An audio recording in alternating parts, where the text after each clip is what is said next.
I'm confident that remote viewing is real because I've experienced it myself, I've seen others do it, and I've seen children do it. But I think even more compelling than personal experiences is to know that the intelligence agencies of major world powers have maintained departments of remote viewing over a period of more than 3 decades. They have poured millions and millions of dollars into remote viewing.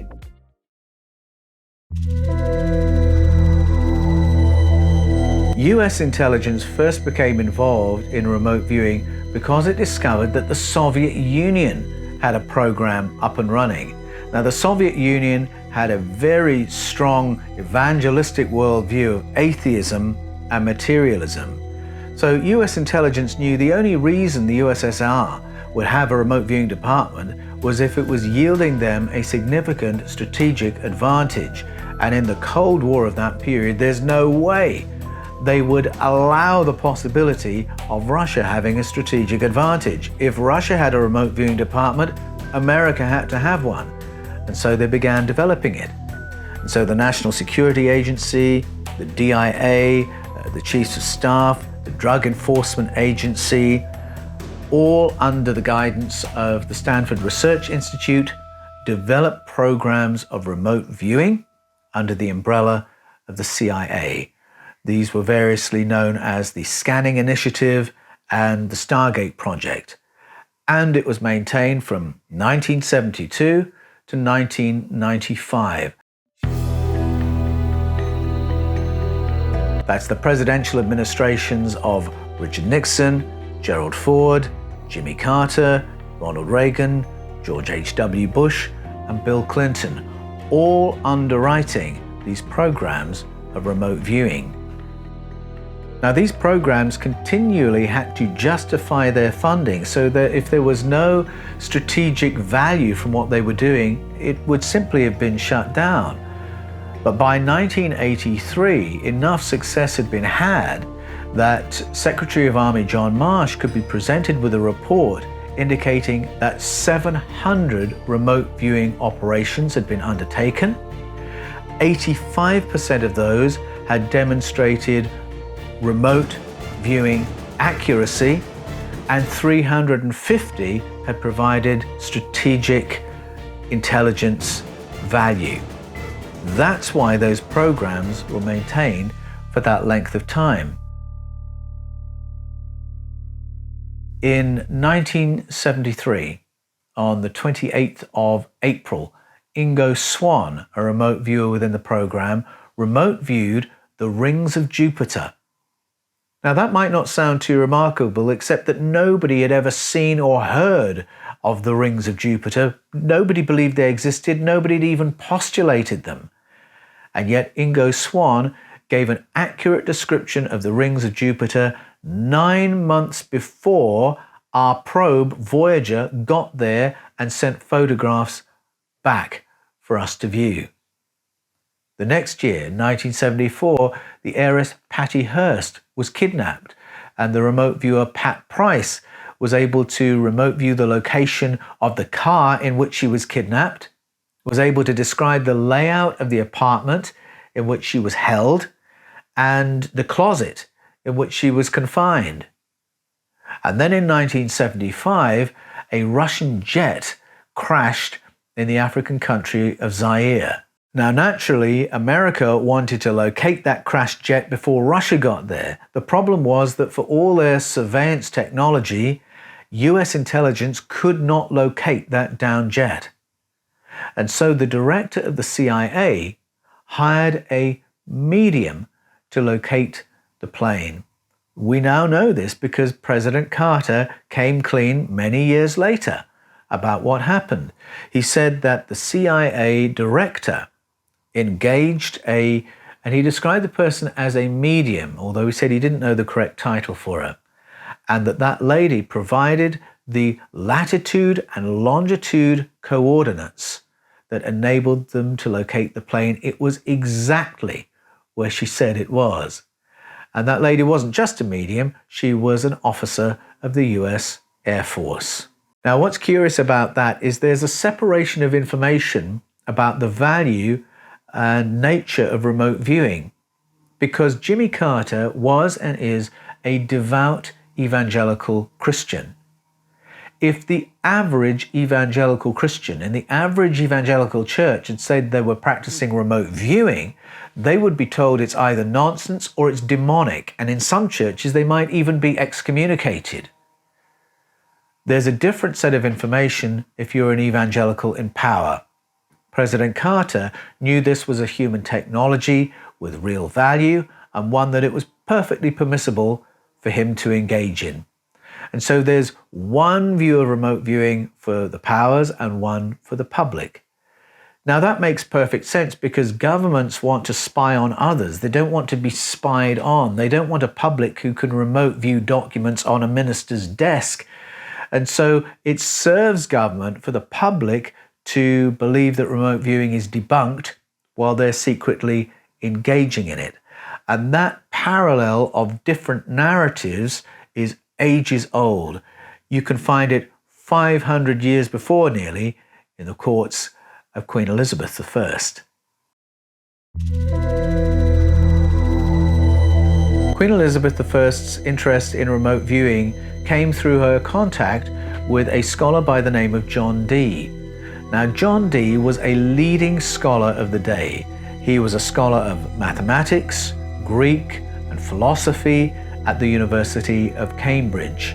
René Descartes regarded him as an absolute Renaissance man. Francis Bacon idolized him. He was a real shining intellect of the day, and it's possible that Elizabeth knew him through the salons of various friends or even through the court of her father, King Henry VIII. Elizabeth spent much of her youth under house arrest. She was a Protestant. Her sister, elder sister Queen Mary, was a Roman Catholic, and Mary was busily trying to re-Catholicize Britain after the reforms under King Henry VIII. She tried to reposition England within the Catholic international empire by marrying the King of Spain. Unfortunately, this was a marriage on paper only. And so Elizabeth was able to see not only that Queen Mary would not be queen forever, but there was no succession in view.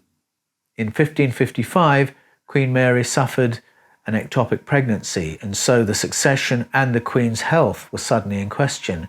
Elizabeth could see the throne was going to come her way if only she could survive her sister's reign.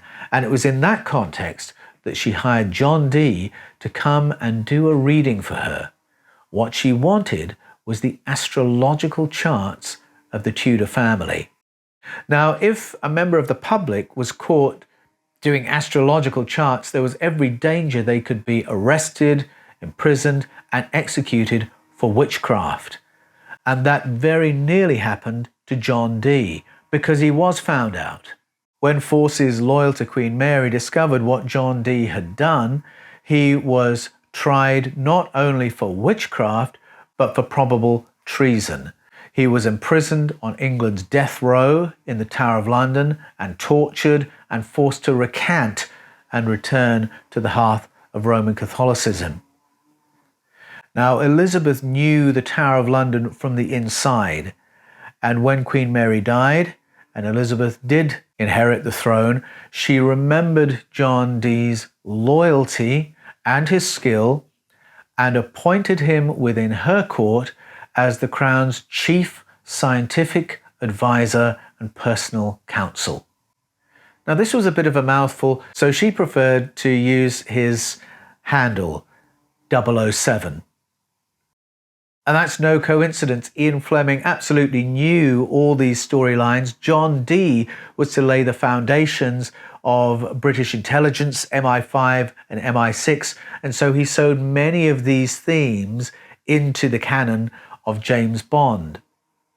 Queen Elizabeth wanted John Dee to develop a remote viewing department. Now, there are a number of reasons that she would have believed that was possible. Firstly, she was a scholar of the Bible, and so she would have been familiar with the text in 1 Kings 22, where the prophet Micaiah remote views the Sky Council as it seeks to influence the progress of wars being prosecuted on planet Earth at that time. She would have seen a case of remote viewing in the Gospels, where Jesus remote viewed the apostle Nathaniel. So she would have believed it was something real from her reading of the Bible. It's also possible that there was information that John Dee provided her that had its origins in Central and South America. In the late 15th and early 16th century, the Catholic forces of Portugal and Spain were busy conquering Central and South America. And the narratives that we now know as the Paul Wallis were in existence in text form at that time. Those texts were burned for the most part. The priesthoods that curated them were executed. But a few choice copies were sent to the papal archives and the libraries of the kings of Portugal and Spain. Those texts speak not only about paleo contact, but they speak of a time when our ancestors had higher cognitive abilities than we do, a time when our ancestors could remote communicate and remote view, had better telepathic connection, better self-healing abilities. Now, this was not a time of intelligence sharing. It was a Cold War time when international empires were jockeying against each other for position on planet Earth. But it was also a time when there was a great movement of scholars around the planet and a great movement of spies. It's entirely possible that information about higher cognitive abilities had found their way into John Dee's library, and from John Dee into the ear of Queen Elizabeth. And John Dee certainly had the ear of Queen Elizabeth. It was John Dee who nominated the day of Elizabeth's coronation in 1558. It was John Dee who first coined the phrase, the British Empire. These were things Elizabeth wanted and needed to know at that time, and she valued his information very highly. So if he had mentioned the possibility of remote viewing, that would have been enough for Elizabeth to have said, we're going to underwrite that. Albeit the country was broke and she had to go to her friend Francis Walsingham for the monies to bankroll these programs. But that is how things got underway.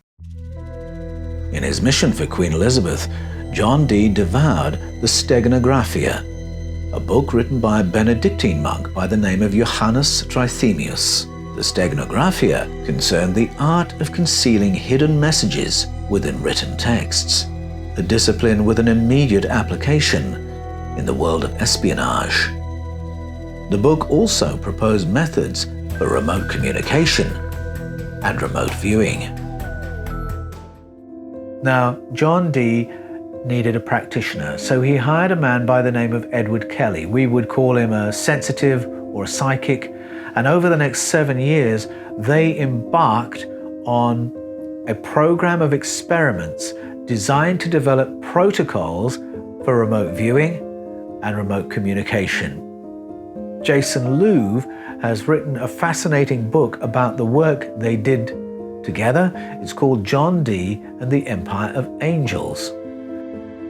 The reason Jason gives his book that title is that the main modality that Edward Kelly and John Dee were interested in was in communicating with entities who could then provide them with information. Entities they believed were angels.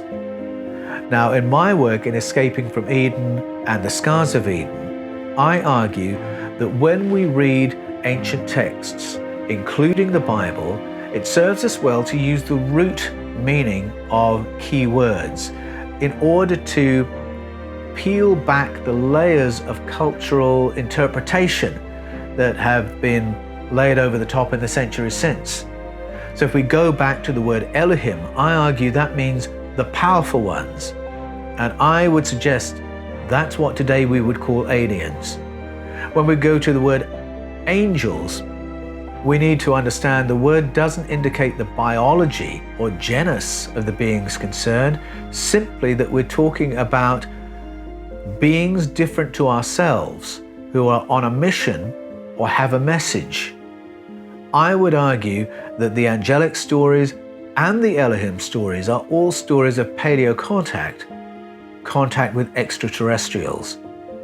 And so when Edward Kelly and John Dee produced thousands of pages of channeled information, that tells us that Edward Kelly and John Dee were both contactees. Narratives of paleo contact and higher cognitive abilities are inextricably linked in our ancestral narratives. Our ancestors believed that remote viewing was possible, and that's why they developed shamanic and mystical protocols for enabling remote viewing and remote communication.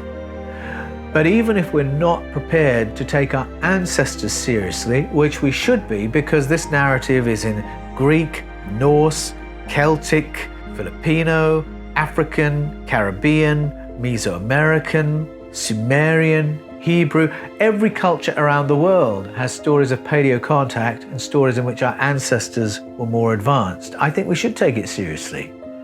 But even if not that, the fact that the intelligence agencies of major world powers have invested millions of dollars into programs of remote viewing ought to clue us that it's something you and I can take seriously.